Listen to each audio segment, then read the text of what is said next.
এক বিঘা জমি আপনি আমার কাছ থেকে নেন, নেওয়ার সময় হয়তো 70-80 হাজার টাকা দিয়ে দেন। 1 বছর 2 বছর 5 বছর করে খাবেন, টাকা যখন ফেরত দেব জমি তখন ফেরত নেব, এই সিস্টেম আছে না? এইটাও সুদ ভাই। এটার কি বলে বাংলায়? এগ্রিমেন্ট। সে যে বাংলায় কি বলে? বন্ধকি। এই কাজে এই যে যেহেতু এটা জমিন না, এই যে বিভিন্ন জমি আছে, এখানে 1 বিঘা জমি দিলে 60,000 70,000 টাকা নেয়। 1 বছর করে খাবেন, যখন টাকা ফেরত দেবেন তখন আপনাকে জমি দেব। কারা কারা এই কাজে আছেন? আমি কিছু বলছি না, হাত তোলেন তো। এই 2 জন। ঠিক আছে ভাই, আলহামদুলিল্লাহ। না, এদের সাহস আছে, বগুড়ার মানুষ তো, তারেক জিয়ার মতো সাহস আছে। বলেন তো আপনি যে এই কাজ করে, কি না জেনে করে না জেনে করে? না জেনে। তাহলে এখন যেহেতু জেনে ফেলছে, এরপরও যদি করে, আপনি এতদিন বলতে পারতেন আল্লাহকে যে আল্লাহ আমি জানতাম না, এখন কি করব?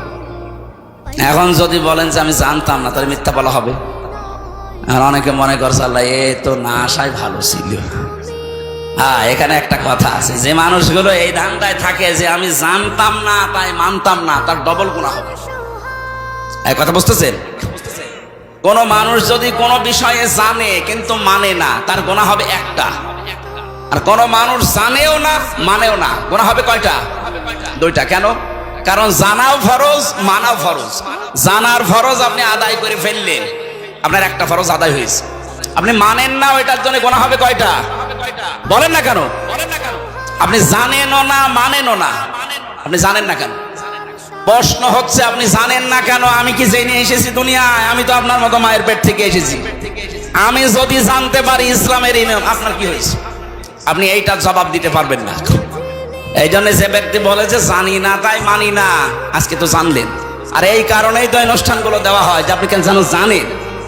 তাহলে সেই 4-5 জন হাত তুললো যে ওনারা জমি বন্ধকি দেয়, এগ্রিমেন্ট করে, 60,000 70,000 টাকা নেয়, করে খায়, আবার টাকা ফেরত দিলে জমি ফেরত দেয়। এটা মায়ের সাথে জেনা করার গুনাহ হচ্ছে। এটা থেকে মুক্ত হওয়া লাগবে না? আমার মনে হয় এই মাসলা বলা ভুল হয়ে গেল নাকি?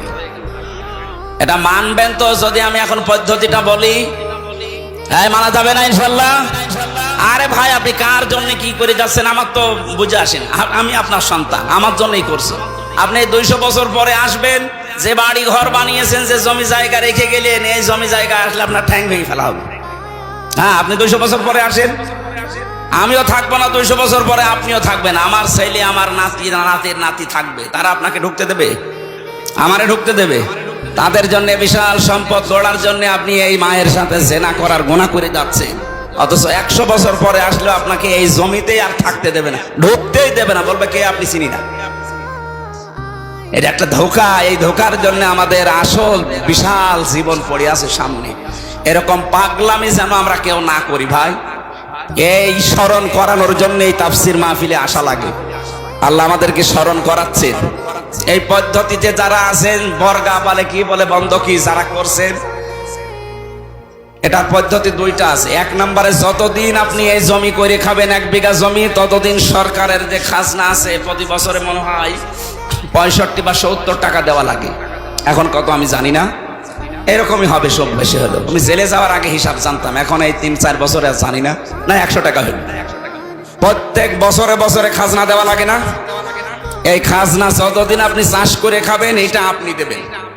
আর যখন ওরে 1 বছর 2 বছর 5 বছর পরে টাকা ফেরত দেবেন, ওই 70,000 80,000, তখন কমপক্ষে 8-10 হাজার টাকা কম নেওয়া লাগবে।